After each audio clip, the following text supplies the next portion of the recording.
So there are a lot of techniques in Kundalini technology to enhance your beauty. And by beauty, I'm referring to your inner beauty and also your external radiance. So there are some important bodies, energy bodies that are mainly associated with creating this beauty effect. And the first one is your pranic body. Pranic body is the breath body. The second one would be your auric field, your arc line, and then your radiant body. So your arc line, is this big halo that we have, and then the female has the secondary one, nipple to nipple. And the auric field is this radius of light. It's typically it starts anywhere from 3 inches to 9 feet. It's like a glow. And it can have colors in it and definitely have different perspectives in it. And then the radiant body is what tips around the auric field, and it extends 25 miles. And it's very golden in color and frequency. So it's literally your presence, your charismatic presence. All of these are very attractive, magnetically attractive bodies. And I would venture to say that the pranic body is probably the most important, because if you're not breathing, well then you're not in this earth or in this body anymore. You have to have breath to survive. But nonetheless, all of these bodies work together to create this sense of beauty. And we've had a projection of beauty for a very long time about how beauty is supposed to look like. And we see this through media. We see this through social norms.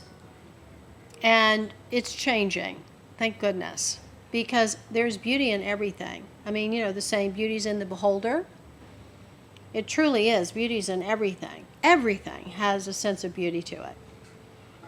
So we're going to be focusing on Fridays now, all about beauty. And it's quite lovely that Yogi Bhajan taught a lot about very specific techniques to enhance beauty.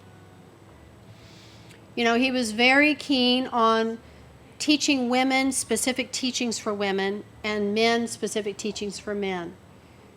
Overall, because of the way that the fluidity of gender is so very fluid now, we can take all of these teachings and really combine them and create them as teachings for everyone, no matter what your skin suit is displaying in gender, which is kind of cool too. But there are some very specific protocol that we can do to enhance our beauty. So tonight we're going to work very clearly with our breath for rejuvenation. Fridays for me, I'm usually tired on Fridays. I'm like, geez, I'm tired. And it's Friday. I mean, it's just like a kind of a norm thing for me. Oh, shoot. It's like a sense of relief on Friday. Oh, God, it's Friday. Thank God. Well, wait, isn't that an expression? Thank God it's Friday. Okay, sorry. That just kind of came to me. So we are going to do this rejuvenation, 4-stroke breath with the Kula Mudra. We're going to connect our little, hi, come on in, Satnam. We're going to connect our Mercury fingers, so we're going to work with communication again.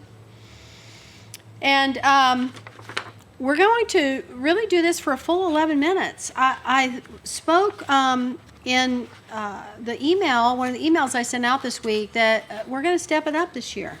I'm going to start teaching longer periods of practice, and in the sense that we're going to do longer times for meditations, and we're just going to get into it a little bit deeper. We're ready, whatever.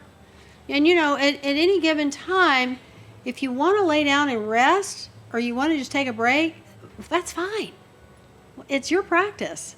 I'm not going to tell you, hey, Jen, cut it out. Keep coming. What are you doing? I will never do that. I mean, I may give you some correction, like, hey, try this or that, but I ultimately leave all of this up to you to have your own experience, because this is all about self-initiating.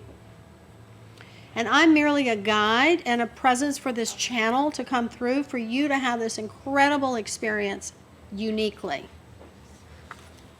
Sometimes I'll look through my lens of Mandeep and I'll see what's happening and I'm like, oh my God.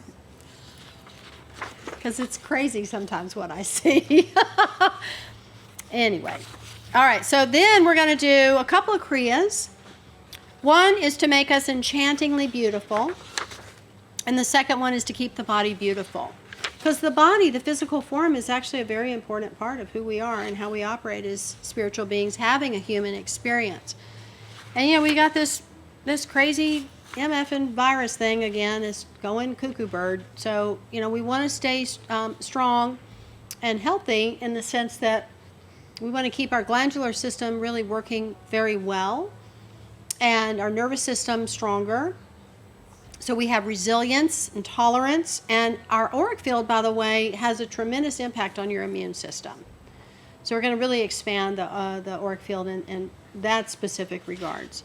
But I want to work on the arc line tonight very specifically for you to realize your power, because the arc line contains a tremendous amount of powerful visionary energy and wisdom. It contains the imprint of both destiny and fate. Both destiny and fate are imprinted in your arc lines.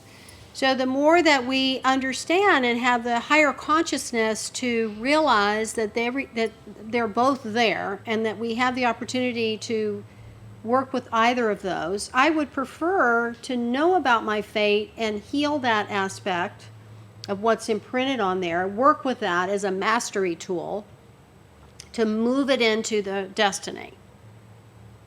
So that's my goal this year for myself personally, and then that's what I'm going to teach too.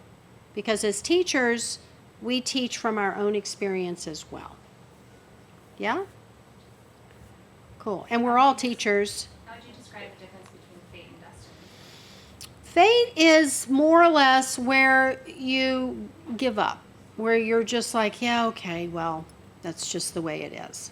And you don't really try to make any sort of an improvement or anything like that. It has to do with karma as well. Both of them have to do with karma, the implication of karma, or the results of karma, the action of karma. And so because the fate is always going to be it's always going to be present with the energy of destiny. Sometimes the fate energy happens to be stronger than the destiny energy in this particular lifetime for whatever reason. But you always, always have a conscious choice which direction you're going to take. Always. So it's never about, oh, that's my fate. I'm a victim, that's it. No, it's not like that. Does that make sense? Mm-hmm. Yeah. So it's an empowerment tool to know that it's there. And it's also a tremendous tool to learn from and to grow from. We are going to do some things very specifically too in classes this year to work with fate, the energy of fate, and our ability to rewrite our destiny. Because there's some very specific teachings on how to do that Yogi Bhajan taught. Okay, are we ready to get started? All right, let's do it.